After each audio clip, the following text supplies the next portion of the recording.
Gold prices extended their losses on Friday, registering a third consecutive weekly decline as a stronger US dollar and hawkish signals from the US Federal Reserve dampened investor sentiment towards the precious metal.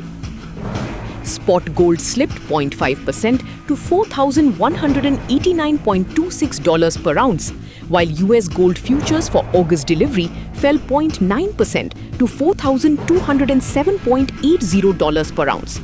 Silver also remained under pressure, with spot silver declining 0.8% to $65.32 per ounce. Platinum and palladium followed the downward trend. The primary factor weighing on gold is the strengthening US dollar, which has climbed close to a one-year high.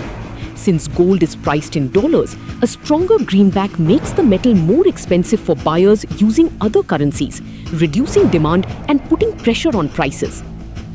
Another major reason behind the decline is the US Federal Reserve's stance on interest rates.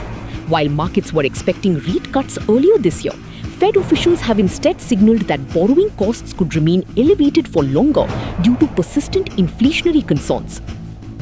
According to the latest projections, 9 of the 19 Federal Reserve policymakers now believe additional rate hikes may be necessary before the end of the year. Higher interest rates generally reduce the appeal of non-yielding assets such as gold because investors can earn better returns from interest-bearing instruments. Market sentiment also improved after signs of easing tensions in the Middle East. Oil tankers resumed movement through the Strait of Hormuz, and the United States announced the lifting of its blockade on Iran under an interim agreement aimed at ending the conflict. The reduced demand for safe haven assets has further weakened gold prices.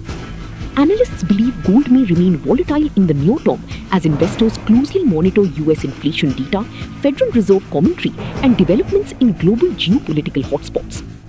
For Indian investors, the correction in international prices could translate into softer domestic gold rates, although currency fluctuations and import duties will continue to influence local market prices.